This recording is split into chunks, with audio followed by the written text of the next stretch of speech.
ભલે કીર્તિ બહુ નો કે બરાબર એ નહીં કરવાનું.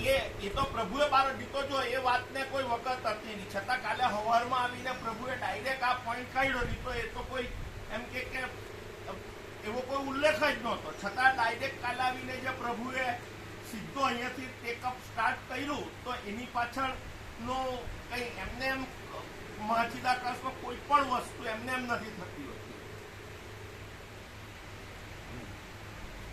ચાલો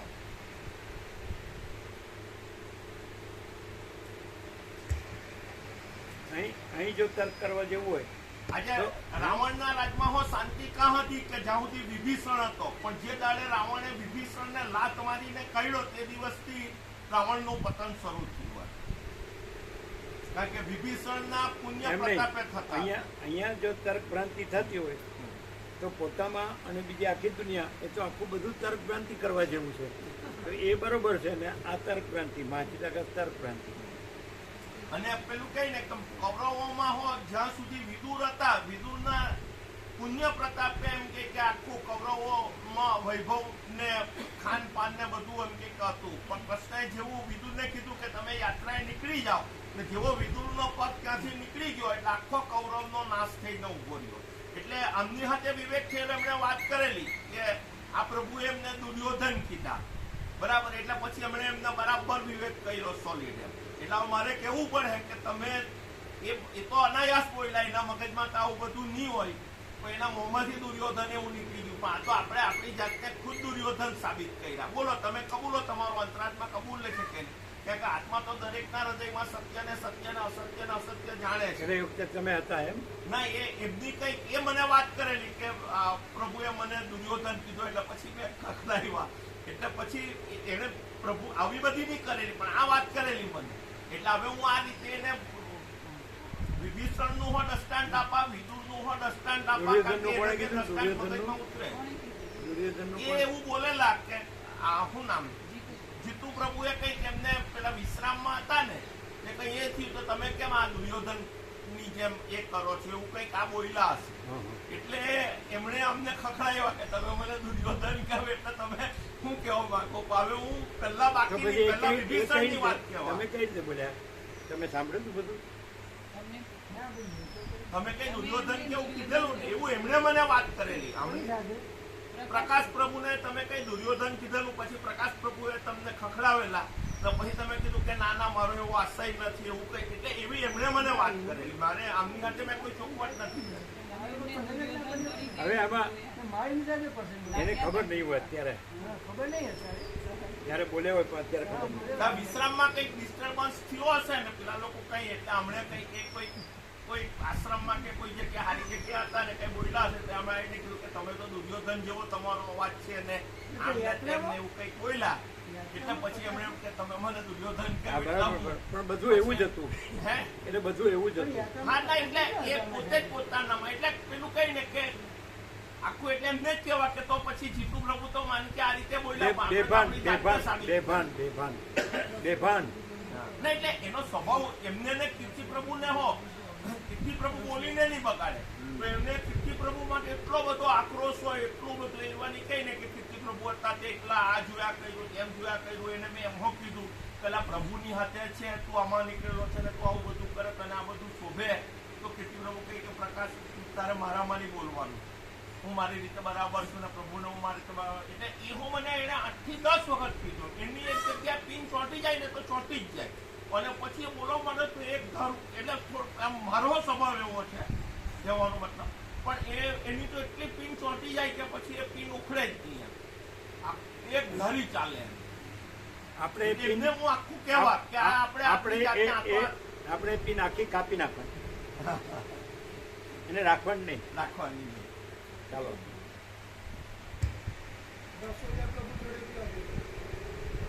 રસોઈયા પ્રભુ હતા ને અમને બી આવ્યું, એમના જોડે બી આવ્યું.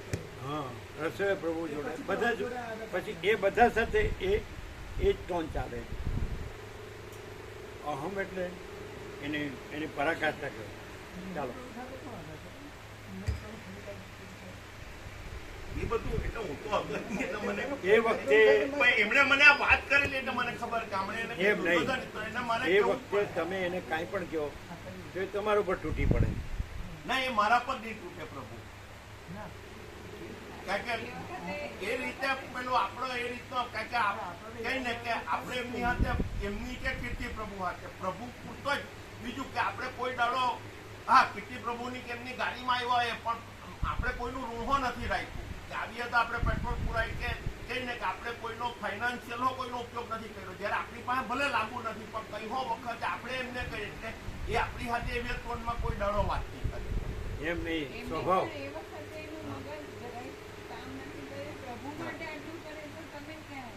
એ ખરું પણ એટલે તોય પેલું કઈ ને કે અવિવેક ની એ નહીં કરે.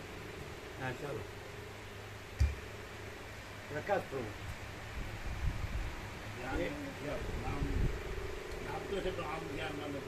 જે ડાયાફ્રામ લઈ ગયા હતા, કીર્તિપ્રભુ, પ્રકાશ પ્રભુ, બે જણ ડાયાફ્રામ શરીર લઈ ગયા હતા ને, એટલે હાઈટ બોડી વાળા જમ્બો. એ તો એ હતા ને સાથે, હા. એટલે હવે ખ્યાલ આવી ગયો ને. ચાલો. આ જગતમાં સાધુઓનો સત્સમાગમનો જ જય જયકાર છે. તે સત્સમાગમ આપદારૂપી કમલિનીને હિમરૂપ છે અને મોહરૂપી ઝાકળને પવનરૂપ છે.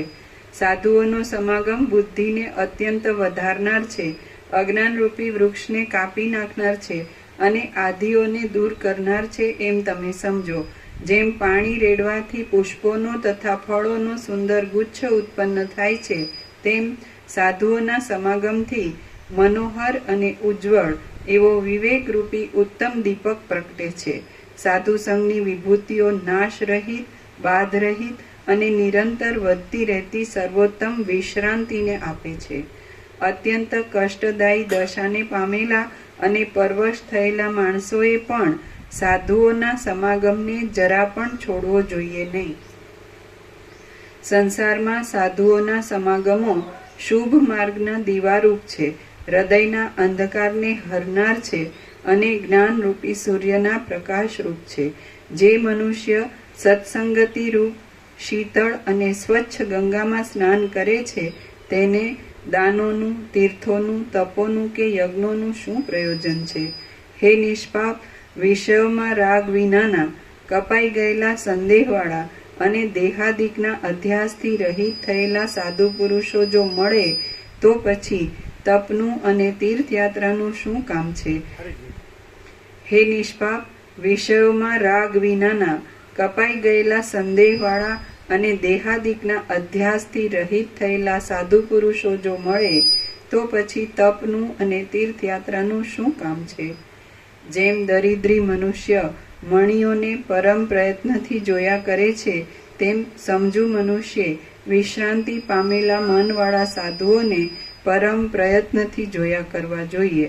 જેમ લક્ષ્મીજી અપ્સરાઓના સમૂહમાં વિષ્ણુના સમાગમથી અને રૂપથી શોભ્યા હતા, તેમ બુદ્ધિઓના સમુદાયમાં સાધુઓના સમાગમથી અને સદ્ગુણોથી બુદ્ધિમાન પુરુષોની બુદ્ધિ સર્વદા શોભે છે. જે ભાગ્યશાળીએ સાધુઓના સમાગમને છોડ્યો નથી, તેણે નિર્મળ વિચારથી મળનારા બ્રહ્મપદને સૌથી પહેલા પોતાના મુકુટરૂપ કરી લીધું છે એમ સમજવું. અધ્યાસથી રહિત થયેલા જે ભાગ્યશાળીએ સાધુઓના સમાગમને છોડ્યો નથી, તેણે નિર્મળ વિચારથી મળનારા બ્રહ્મપદને સૌથી પહેલા પોતાના મુકુટરૂપ કરી લીધું છે એમ સમજવું.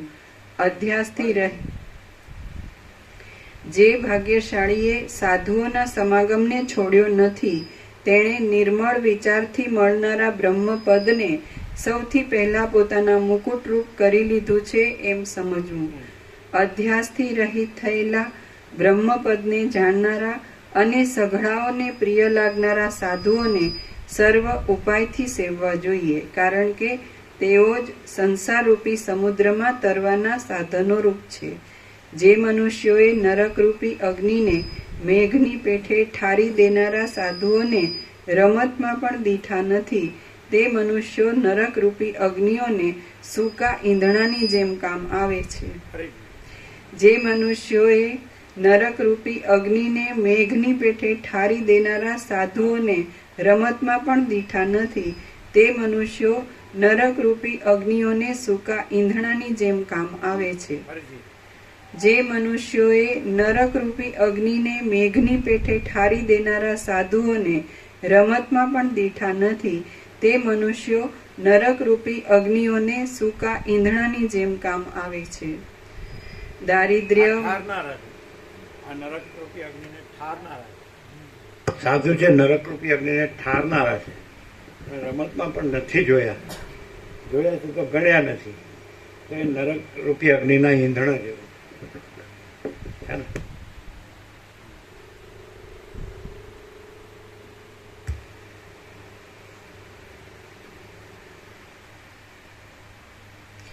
દારિદ્ર્ય, મરણ અને દુઃખ ઇત્યાદિ વિષયોની ભ્રાંતિઓ સાધુઓના સમાગમ રૂપી ઔષધોથી સંપૂર્ણ રીતે ટળી જાય છે.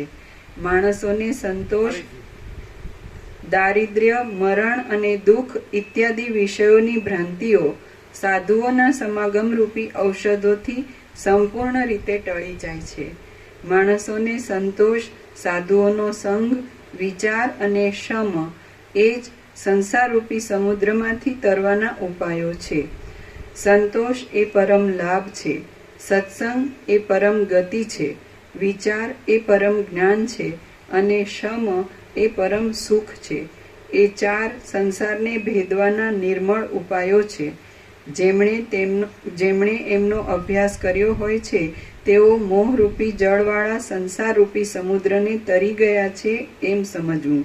હે સુબુદ્ધિમાનોમાં શ્રેષ્ઠ, જેમણે એમનો અભ્યાસ કર્યો હોય છે તેઓ મોહરૂપી જળવાળા સંસારરૂપી સમુદ્રને તરી ગયા છે એમ સમજવું. હે સુબુદ્ધિમાનોમાં શ્રેષ્ઠ, એ ચારમાંથી નિર્મળ ફળ આપનારા એકનો પણ જો અભ્યાસ થાય તો ચારેનો અભ્યાસ થઈ જાય છે. એ ચારમાંનો એક પણ ચારને ઉત્પન્ન કરનાર છે. માટે મનુષ્ય એ ચારને સિદ્ધ કરવા સારું યત્નપૂર્વક એકનો તો અવશ્ય આશ્રય કરવો જોઈએ.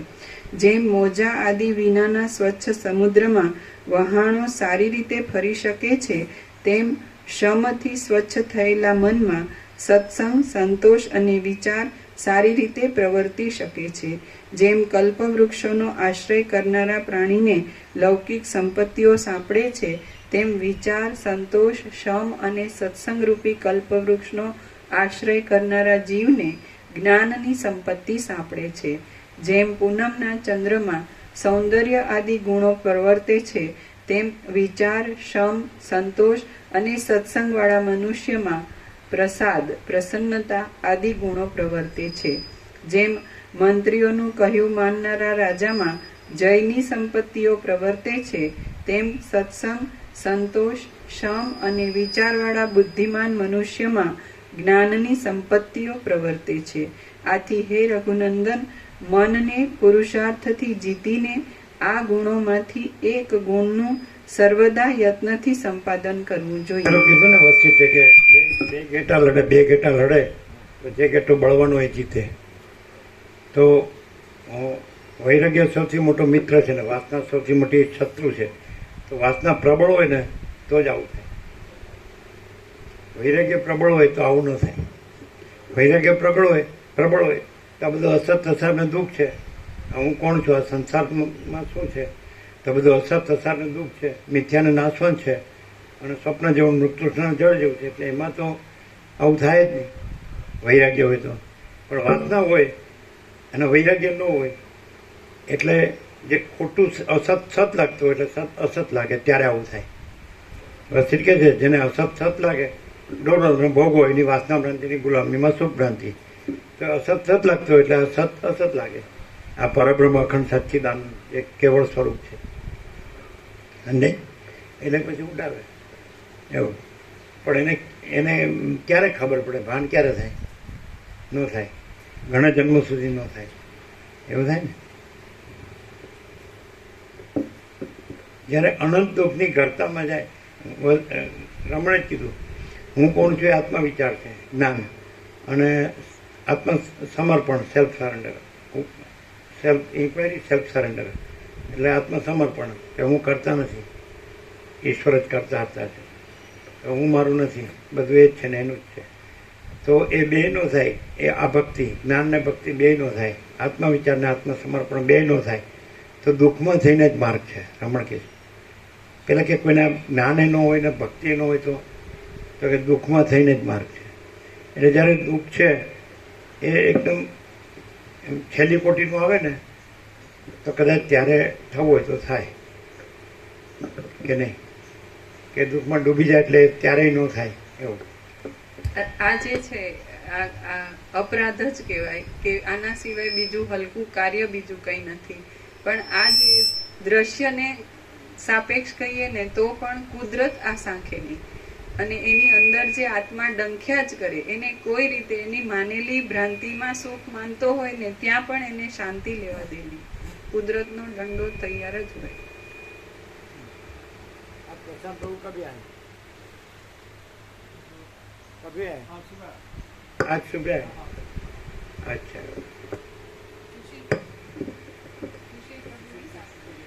अच्छा उनके साथ आए. એની સાથે કે પહેલેથી એને કીધું હશે એટલે ત્યાં ગયા હશે લેવા. કાળુપુર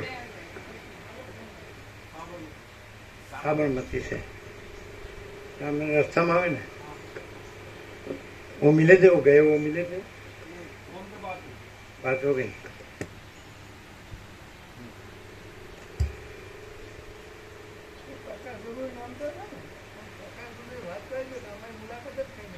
અરે એમણે મને એવું કીધેલું.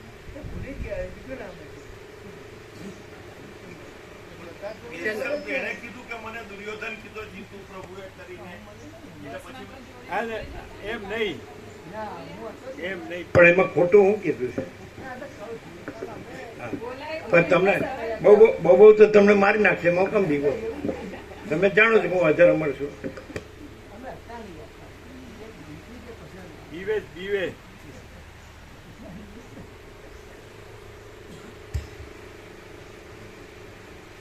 આથી હે રઘુનંદન, મનને પુરુષાર્થથી જીતીને આ ગુણોમાંથી એક ગુણનું સર્વદા યત્નથી હોય તો એમ કહેવાય કે અહીં કેવળ સ્વરૂપ એટલે પરમ ચિદાકાશ પરમ જ્યોતિ અખંડ જ્યોતિ જ છે. એમાં તમે અને તમારું કાંઈ નથી, અને તમારું આને ઉડાવેલું એ પણ કાંઈ નથી. અને આ તો અનંત અને પૂર્ણ જ છે, અજરામર અખંડ અવિનાશી જ છે, અખંડ સચ્ચિદાનંદ. નો બીવન.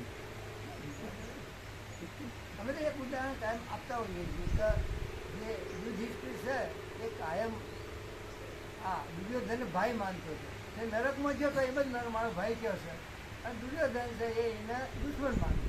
એ ઉદાહરણ આપ્યું.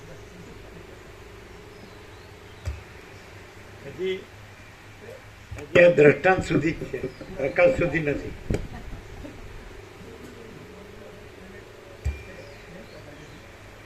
પ્રકાશ હોય તો શું કે?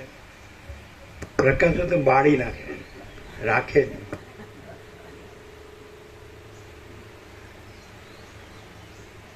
દ્રષ્ટાંત શું કરે? ખબર છે? સમજાય? એ સમજે એમ. એ પેલો હેવાન હોય ને એને માથે ચડી બેસવા દે દ્રષ્ટાંત. અને પ્રકાશ છે ને એ હેવાનને બાળી નાખે.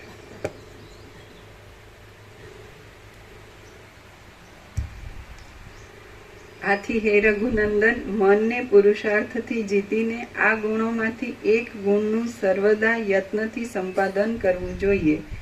જ્યાં સુધી દ્રઢ પુરુષાર્થથી મનરૂપી માતંગને જીતીને એમાંના એક ગુણને પણ ધારણ કરવામાં આવતો નથી, ત્યાં સુધી ઉત્તમ ગતિ મળતી નથી. હે રામ, દાંત પીસીને ઉદ્યોગમાં મંડ્યા રહીને પણ એમાંના એક ગુણનું સંપાદન કરવું જોઈએ. હે મહાબાહુ, જ્યાં સુધી એ ગુણોને સંપાદન કરવા માટે તમારા મનનો આગ્રહ થાય નહીં, ત્યાં સુધી તમે દેવ, યક્ષ, પુરુષ કે ઝાડ થશો તો પણ તમને જ્ઞાન મેળવવાનો કોઈ ઉપાય થયો નથી એમ સમજવું. હે મહાબાહુ, જ્યાં સુધી એ ગુણોને સંપાદન કરવા માટે તમારા મનનો આગ્રહ થાય નહીં, ત્યાં સુધી તમે દેવ, યક્ષ, પુરુષ કે ઝાડ થશો તો પણ તમને જ્ઞાન મેળવવાનો કોઈ ઉપાય થયો નથી એમ સમજવું. એમાંથી ફળદાયી એક ગુણ પણ જો બળ પામે છે તો વિશેષ ચિત્તવાળા વિવશ ચિત્તવાળા. એમાંથી ફળદાયી એક ગુણ પણ જો બળ પામે છે તો વિવશ ચિત્તવાળા પુરુષના સઘળા દોષો તરત જ ક્ષય પામે છે. એક ગુણ વધે છે તો દોષોને જીતનારા બીજા ગુણો પણ વધે છે, અને એક દોષ વધે છે તો ગુણોનો નાશ કરનારા બીજા દોષો પણ વધે છે. મનુષ્યોના આ મનરૂપી મોહકારી વનમાં શુભ તથા અશુભ રૂપી મોટા કાંઠાઓ વાળી વાસનાઓ રૂપી નદી સર્વદા પ્રબળ વેગે ચાલી જાય છે. આપણે પોતાના પ્રયત્નથી એ નદીને જે કાંઠામાં નાખીએ તે કાંઠામાં જ તે વહે છે. માટે જેમ તમારી ઈચ્છા હોય તેમ કરો. હે ઉત્તમ બુદ્ધિવાળા રામ, મન રૂપી વનમાં ચાલી જતી પોતાની વાસનારૂપ એ મોટી નદીને તમે પુરુષ પ્રયત્નના વેગથી અનુક્રમે શુભ કિનારાને અનુસરતી કરો. તેમ કરવાથી તમે જરા પણ અશુભ કિનારાની કોરે તણાશો નહીં. શ્રી યોગ વાસિષ્ઠ મહારામાયણમાં મુમુક્ષુ પ્રકરણનો સત્સંગ વર્ણન નામનો સર્ગ 16મો સમાપ્ત. સર્ગ 17મો ગ્રંથ વિભાગ. આ 17માં તમે શું બોલ્યા છે બોલો એમ કહો. તમે શું બોલ્યા છે બોલો એમ કહો. એ ઢાંકે છે કે સાચું કહે છે? હવે ખબર તો પડી જશે ને, ઢાંકતો હોય તો ખબર પડી ગઈ. થોડું આછું પાતળું બોલે તો એ સાચું બોલ્યો ન કહેવાય.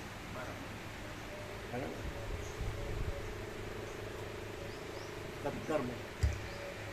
આ 17મા સર્ગમાં આ ગ્રંથની સંખ્યાના પ્રકરણ ક્રમથી વિભાગ અને તેઓમાં વર્ણન કરવાના વિષયો કહેવામાં આવશે.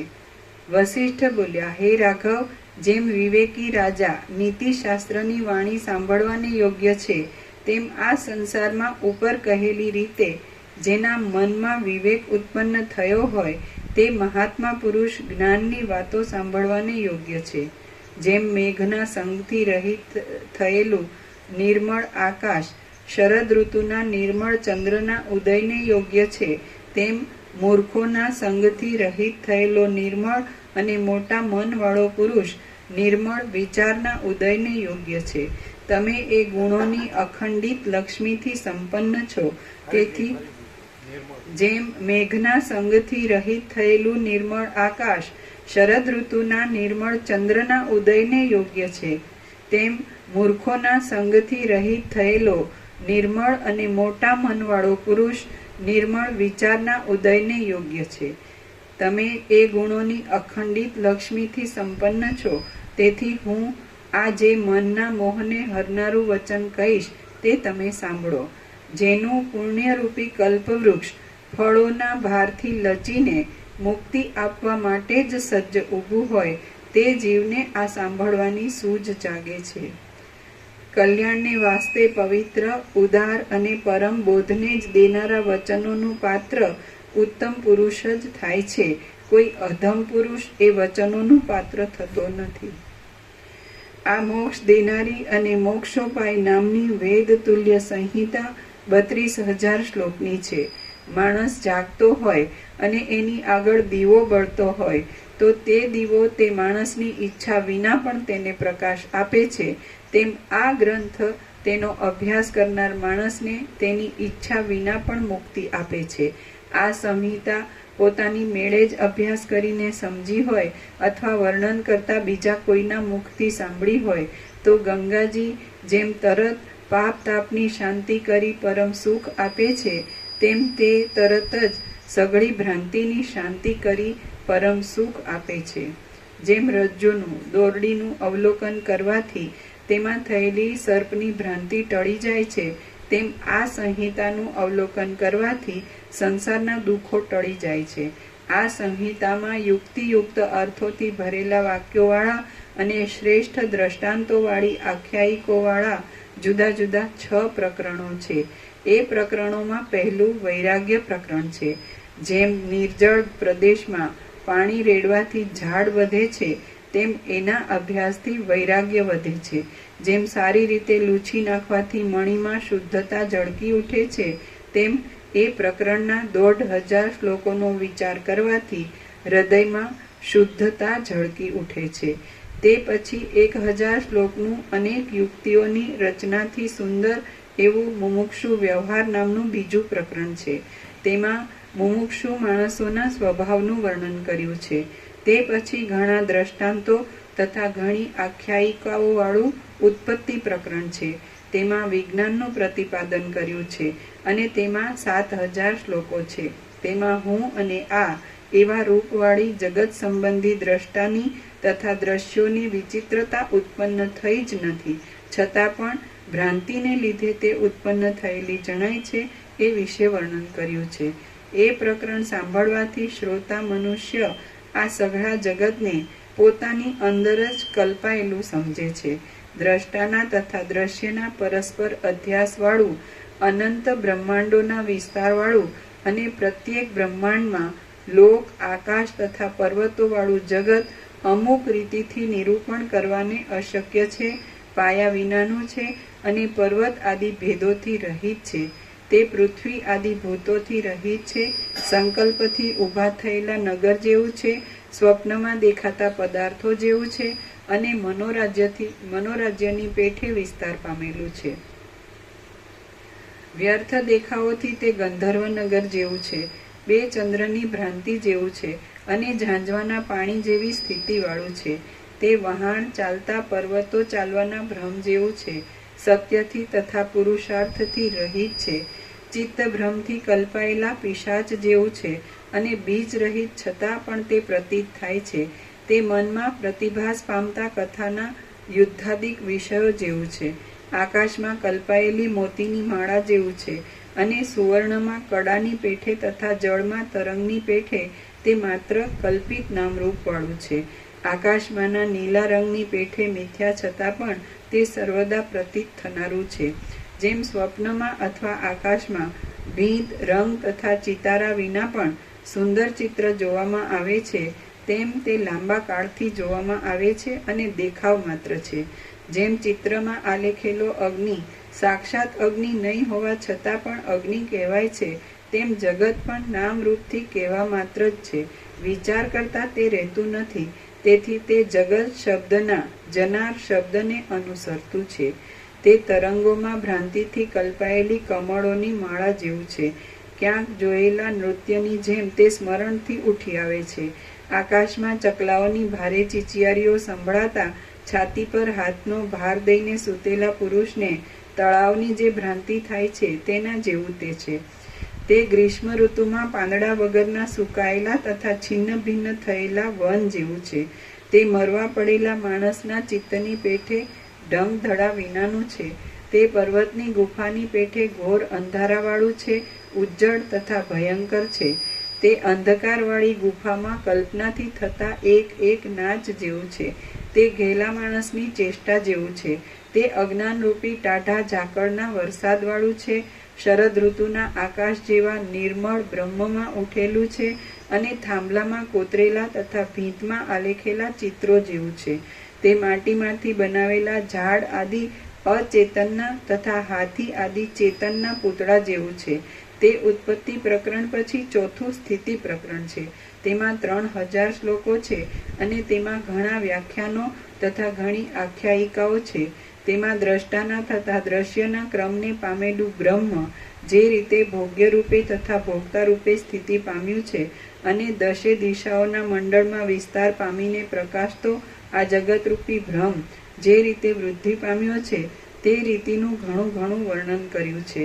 તે પછી 5મું 5000 શ્લોકનું પવિત્ર અને અનેક યુક્તિઓથી રમણીયતાવાળું ઉપશાંતિ પ્રકરણ છે. તેમાં આ જગત, હું, તું અને તે એવી રીતે ઉઠેલી ભ્રાંતિ જે પ્રકારથી શાંત થાય છે તે પ્રકાર અનેક શ્લોકોથી કહ્યો છે. એ ઉપશાંતિ પ્રકરણ સાંભળવાથી જીવન મુક્ત થયેલા પુરુષને જન્મ મરણ રૂપી સંસાર શાંત થઈ જાય છે. તે વખતે તે ભ્રાંતિ મરવાથી ક્ષીણ થયેલું તે જગત ભૂંસાઈ ગયેલી આલેખેલી સેનાની પેઠે કાંઈક જોવામાં આવે છે. તે માંડ 100મા ભાગે બાકી રહે છે. તે બીજાના ચિત્તમાં રહેલી સંકલ્પિત નગરની શોભા જેવું થઈ જાય છે. પડખામાં સૂતેલો માણસ સ્વપ્નમાં ધનાદિક નહીં મળવાથી યુદ્ધ કરતો હોય અથવા મોટી ચીસો પાડતો હોય તેના જેવું તે લાગે છે. તે તે શાંત સ્થિતિમાં સંકલ્પથી કલ્પાયેલા પ્રબળ વાદળાના ભયંકર શબ્દ જેવું લાગે છે. વળી તે સ્વપ્નથી તથા સંકલ્પથી કલ્પાઈને ઘણી રીતે ભૂલાઈ ગયેલા નગર જેવું લાગે છે. પછી અનુક્રમે એ શાંતિ કરતાં પણ વધારે શાંતિ મળે છે. ત્યારે જગત ભવિષ્યનગરના બગીચામાં જણનારી વાંજણી જેવું જ લાગે છે અને વાંજણીએ જીભથી વર્ણન કરવા માંડેલી પોતાના પુત્રોની યુદ્ધ આદિ સંબંધી કથાના અનુભવ જેવું લાગે છે.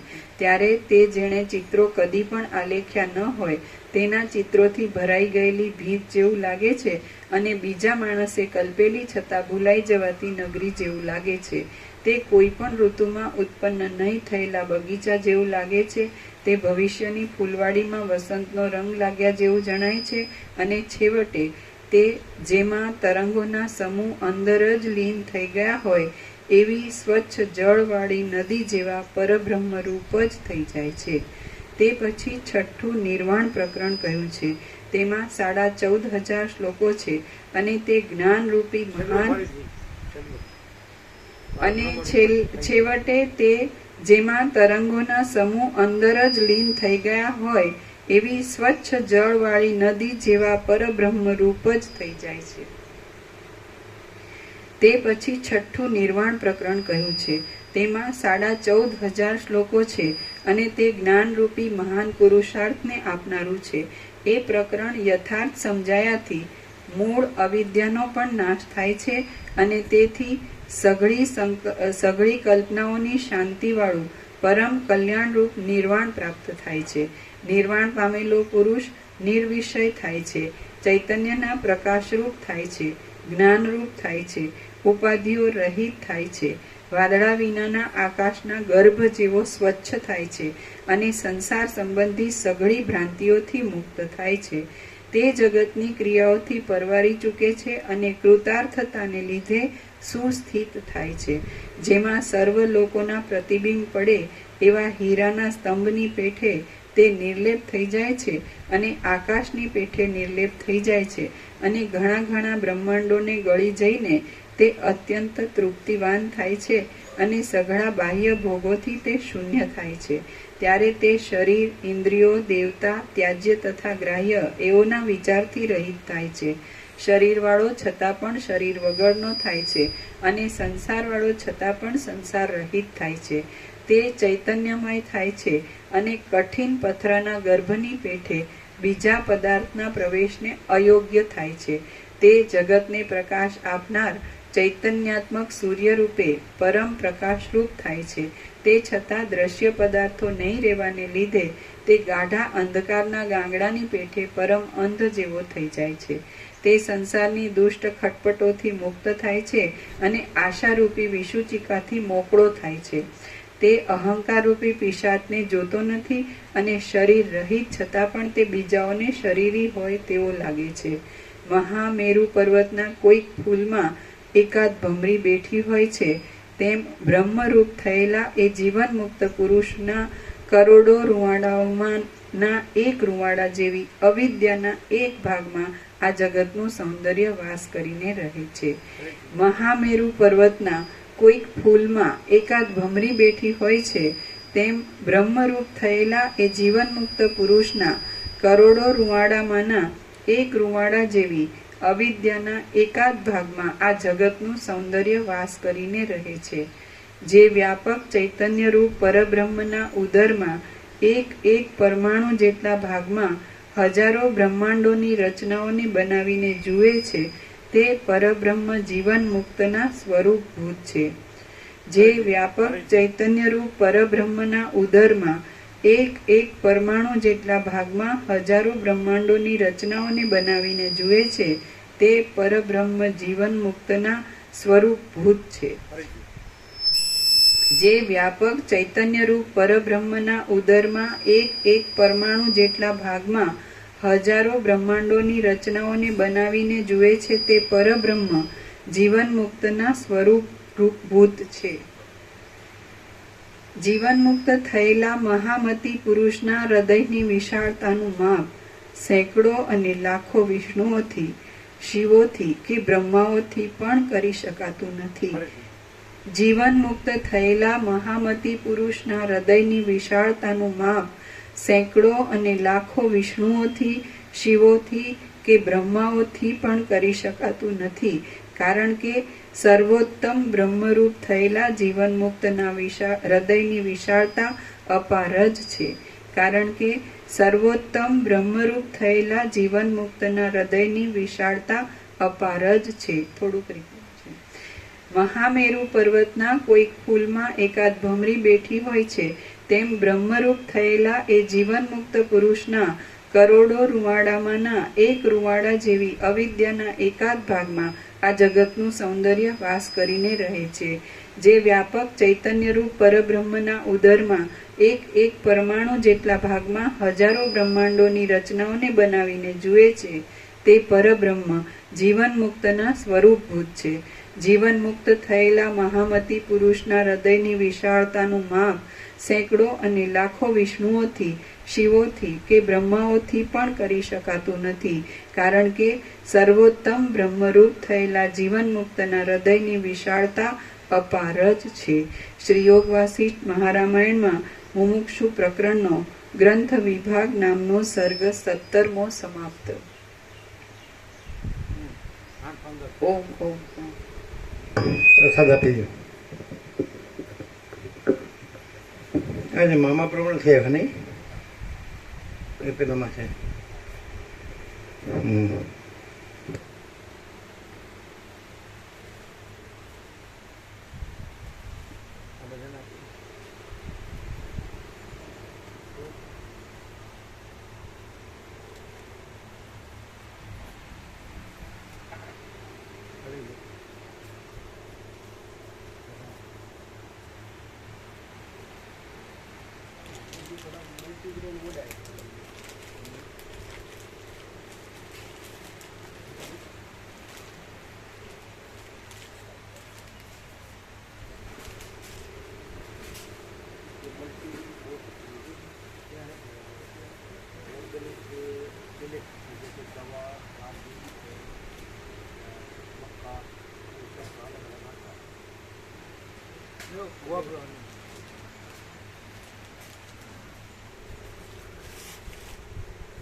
મૂકો બાજુ પર એ પછી આપી દીધું, પેલા આપી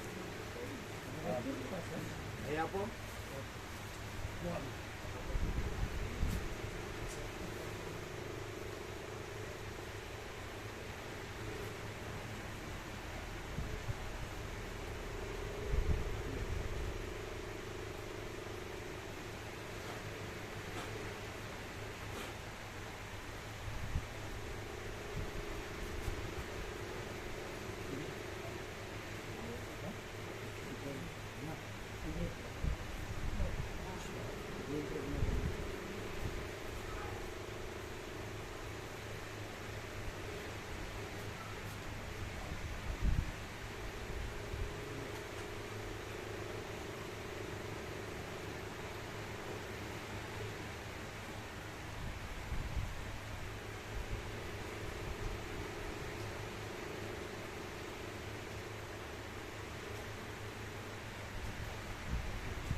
પહોંચી ગયા ને સફળ તમને આપ્યું? તમે લીધું? તમે લીધું? આપનારને આપો.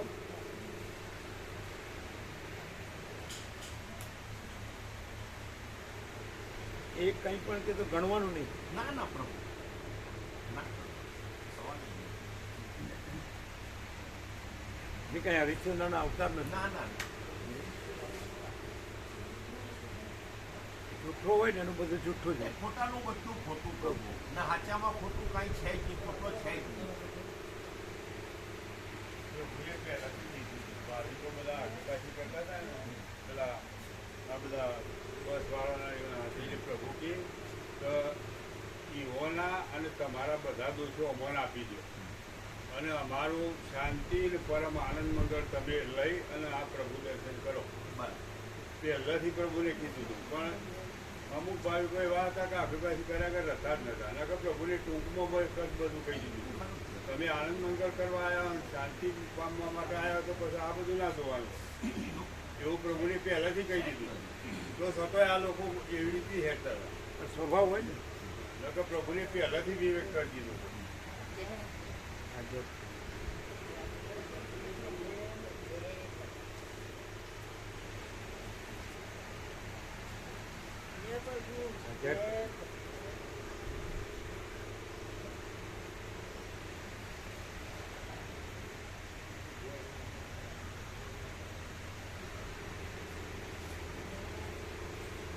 એમણે પણ કીધેલું બનતા પ્રકાશ પૂર્ણે એવું કીધેલું અમારા બધા દોસ્તો અમને આપી દો અમારું બધા અનુમાન તમે અમારું પરમ સત્ય તમે સમજે તો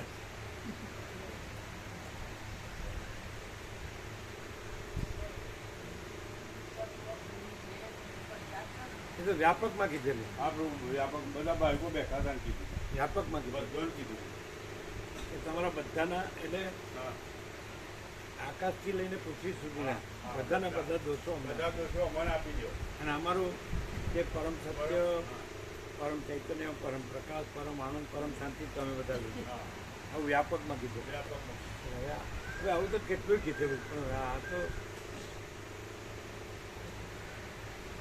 બેર મારી ગયું કહેવાય ને શું કહેવાય બેર મારી ગયું ને એટલે ખબર જ પડે.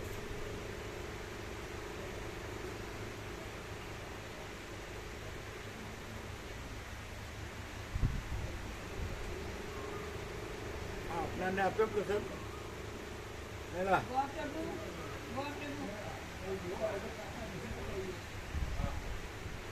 આપણાને આપ્યો પ્રસાદ તમે તો કોઈ લીધો હા લીધું.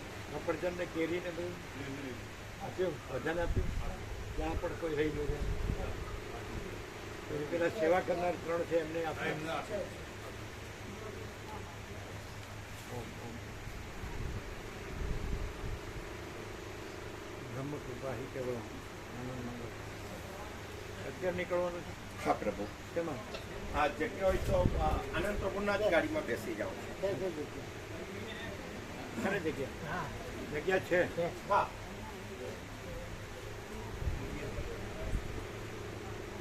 કે વિવેક બરાબર છે ને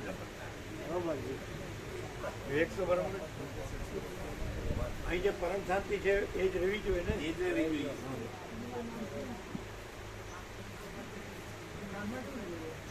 ઠીક છે ફરક તો પડે જ ને. એટલે દુખાવો ઓછો થાય ને.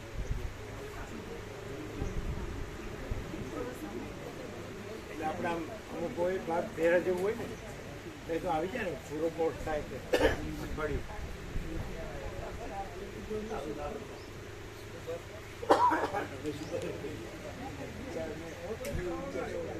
ના નથી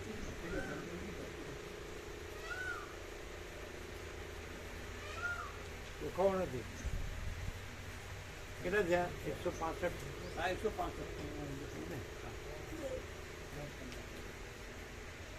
ગોઠવો એમ મંડીશું. વિવેક બરાબર છે ને બરાબર છે.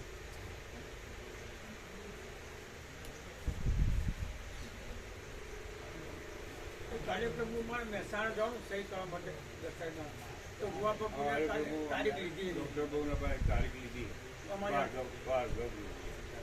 ભાર્ગવ પ્રભુ પોખરા. તો કાલે હંગાતી દિન પછી બરાબર 7 સુધી માહિતી 7 સુધી વિવેક બરાબર છે ને. બરોબર અહીં જે એક્ઝેક્ટ પરમ અનંત પ્રકાશ, અનંત આનંદ, અનંત શાંતિ એ જ રહેવું જોઈએ. બરાબર.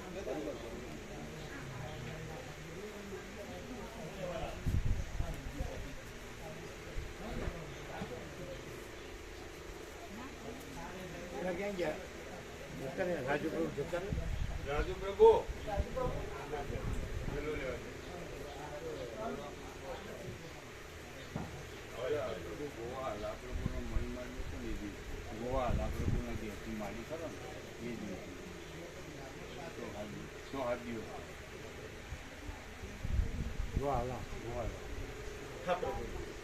ઉલટો ચોર કોટવાને દંડે એવું ન થાય. ના એવું નહીં, એવું ચલાવી નહીં લેતા. એ મારી સાથે એવું કરે કે પ્રભુ. હા, ના એ તો એટલે જે પ્રભુ સાથે આવું હા, એ સમજ્યા નથી. ના હું સમજી ગયો. એટલે હું સાચો છું ને એ ખોટા છે એમ કે છે. હા. એટલે એ ચલાવી નહીં લેતા ના એમ. હું એને બિલકુલ જીરો એ જીરો સમજ્યા નહીં. અમે કીધું એ નથી સમજ્યા. ના ઉલટો ચોર કોટવાને દંડે એવું ન ચલાવી લેતા એમ. ના ના બિલકુલ નહીં, બિલકુલ એટલે હું નહીં. સાચો છું ને એ ખોટા છે. ના ના એની પાસે એના મોઢે કબૂલાવડાવવા પ્રભુ. એ સમજ્યા નથી. ના હું સમજી ગયો પ્રભુ. ઉલટો ચોર કોટવાલને દાંડે ખિસ્યાની બિલ્લી ખંભા નોચે તેમ પોતાને હાચો સાબિત કરવા હારું ઊંધી ઊંધી દલીલ કરીને એ કરે તો તે નહીં ચલવી લેવાય એમ. હા, પોતાનો લૂલો બચાવ કરીને પડી પડી પર ટંગડી ખડી રાખવા જાય તે નહીં ચાલે. એટલે હું સાચો જ છું હું સાચો જ છું હવે. તો એ ચલાવી નહીં એ લેતા. નહીં ચલવી એ લેવાય, ખોટા જ છે. ખોટા જ છે. હવે શું છે, હવે વર્ષો થઈ ગયા. હા ખરું જ હોય. એટલે હવે આવું ન જોવે. હવે આવો. કેમ બરાબર નથી? જ્યાં જવું હોય જાય સીધે સીધો. જ્યાં જવું હોય ને જાય. આ આખું અનંત ખુલ્લું છે, પણ અહીંયા આ બધું નહીં. જાય. અને એમ કે હું સાચો છું તો રે તું તારામાં. અહીં જરૂર નથી. બરાબર, ચોખ્ખું ચોખ્ખું કહેતો.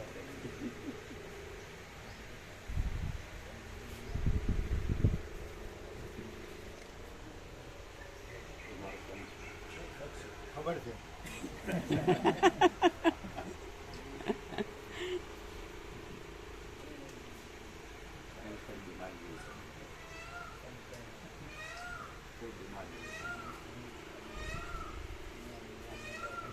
આમ તો સારું લાગે. સારું છે ને? હા, જો પણ સારું છે એમ કે છે.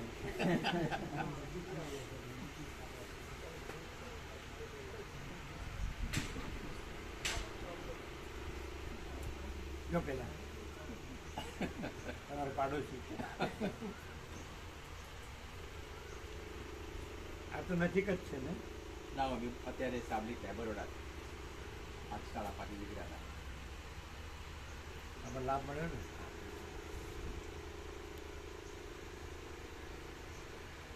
સામુખ્યારી સાબલી વડોદરા સાવલી મુંડાવ સાબલી સાવલી સ્વામીજી વડોદરા જોડે છે. એ એમણે નિષ્કંદમાં જો બને હા. હા એ સ્વામીજી વાળું સાબલી. સાવલી વાળા સ્વામી. હા ત્યાંથી આવ્યા હતા. એમનું ત્યાં કોઈ છે આશ્રમ કે મંદિર? હા, પણ મંદિર છે સાવલીમાં. હા આશ્રમ છે. એ રહેતા હોય એ જગ્યાએ હશે ને? હા, મોટી જગ્યાએ. સાવલીમાં સાબલી પહોંચી. આશ્રમ છે. એમના કોઈ શિષ્ય છે ત્યાં? ના નથી. કોઈ નહીં, મહાત્મા કોઈ ના પેલા આશ્રમ ખાલી જ છે. ટ્રસ્ટ હશે ને? મોટો છે. તમે ગયા છો? એટલે અમે ત્યાં એ રસ્તે આવતા ને તો વચ્ચે જ આવતું છે અંદર રસ્તા ગયા ઉપર. છો? ઘણો વિશાળ છે નહીં, જગ્યા મોટી છે, ખાસી મોટી. આખો વરંડો કરેલો છે મોટો. અત્યારે નીલકંઠ હતું ને પ્રભુ એવું ગયા. એટલું મોટું? નીલકંઠ તો બહુ મોટું. આપણું જાડેશ્વર ચોક નીલકંઠ છે ને એનાથી થોડું નાનું હશે પણ ઘણી વિશાળ જગ્યા છે. પછી એક બ્રહ્મ રસ્તો કૃપા હિ કેવલમ. બ્રહ્મ કૃપા હિ કેવલમ. આનંદ મંગલ.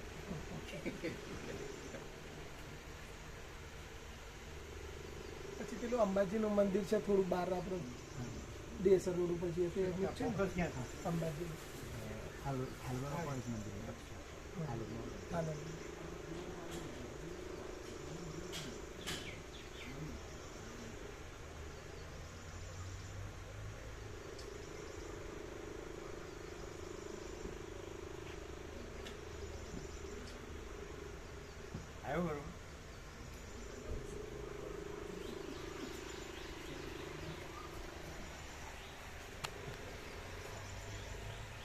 એકદમ નેચરલ, એકદમ નેચરલ.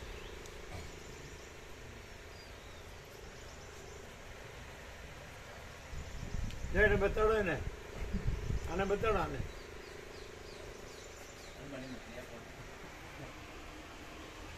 એકદમ નેચરલ. વ્યાપકમાં જવા દેવો, વ્યાપકમાં નેચરલ છે. નેચરલ હા જોયો. નેચરલ છે.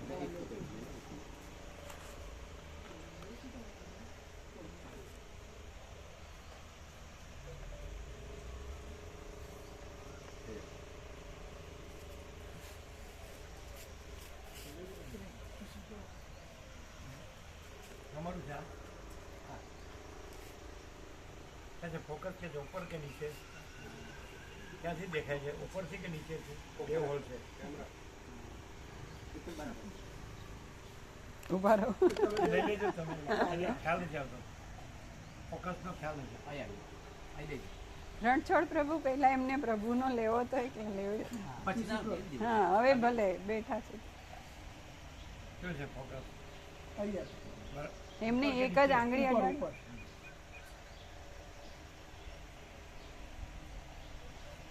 આડો કરીને દો ને. હા એમ સારું આવે. અને લાઈટ વધારીને પ્રભુ બતાવજો.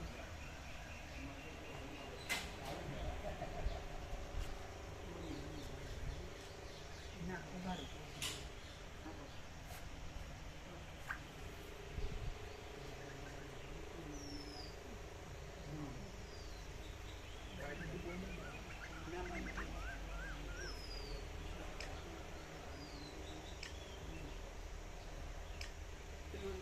આવ્યો?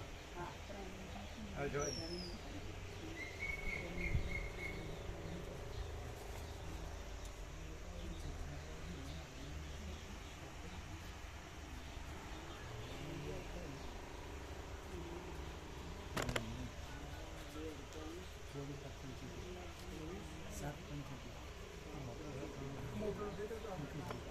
થયો. આગળ નેચરલ નેચરલ. પેલો લીધો તે આમાં લીધો હતો? ના એમનામાં. તો તમારે લીધું એ વ્યાપકમાં જાઓ છો?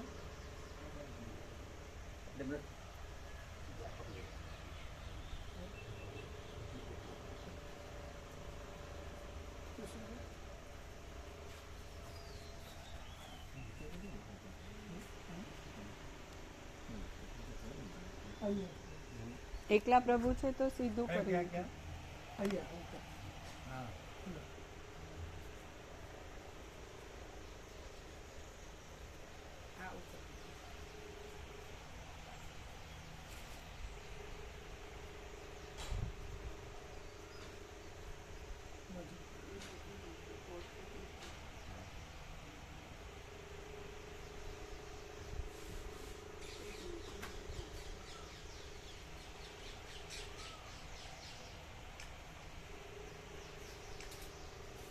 આવ્યો બરાબર? જોવા જાવ?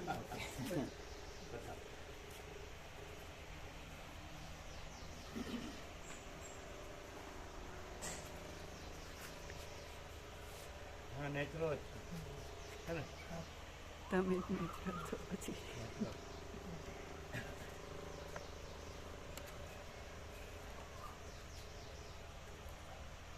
એટલે અત્યારે ક્યાં જ જવાનું? લાલ માંડવા? ના લાલબડા નહીં, સાવલી જતા રહીએ. હા એટલે વડોદરાથી? હા ના ડાકોરથી ઉમરેઠ થઈને ઉમરેઠ ડાકોરથી પછી ઓડ અને ઓડથી પછી સાવલી, ત્યાંથી પછી 30 કિલોમીટર બરોડા રહેશે. વડોદરાથી કેટલા કિલોમીટર? 30 કિલોમીટર પાછું. 30? હા ઉપર આમ એટલે ડાકોરથી સીધું પડે. હા ડાકોરથી ઉમરેઠ અને ઉમરેઠથી પછી ઓડ થઈને સાવલી. Odd odd. હા હા ઓર તો વડોદરાથી આ બાજુ છે ડાકોર ટ્રાયંગલ બને ભૈસાગરનો પુલ આવે. આ લોકોને ચા પાણી નાસ્તો કરો છો? હા આ બધા ઇન્દ્ર પણ મારું ફોન કે તમે પણ તમે સોશિયલ કોડ લેજો.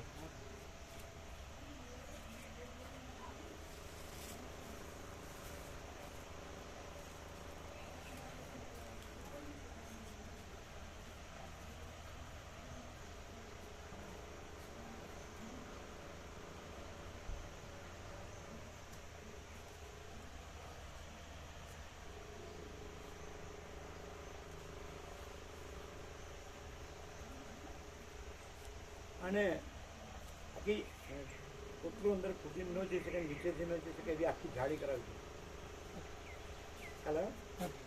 મોર છે એટલે નિર્ભય નિશ્ચિંત છે જાણે, એને લીધે નથી આવતા. એટલે અહીંયા અંદર જ પડ્યા રહે છે, અંદર ઘૂસી જાય છે ને અંદર પડ્યા રહે છે. એને બંધ કરો કમ્પ્લીટ. એટલી બાઉન્ડ્રી આપી દો. ખ્યાલ આવે કે નહીં? એ વિવેક પ્રમાણ કહેવાનું કે ઊંચી જાળી કરી દો આખી કમ્પ્લીટ, એટલે નિર્ભય નિશ્ચિતપણે જાણે. પેલા ઘૂસી જાય ત્યાં સાંજે કેવું ઘૂસ્યું હતું, પેલા સાંજે આવતા હોય છે ને એટલે નાક જોઈને આવતું હોય છે, બહારથી એટલે બંધ જ થઈ જાય બિલકુલ. એ રીતે આખું વિવેક પ્રમાણ કહેવાનું આખું બાઉન્ડ્રી કરવું.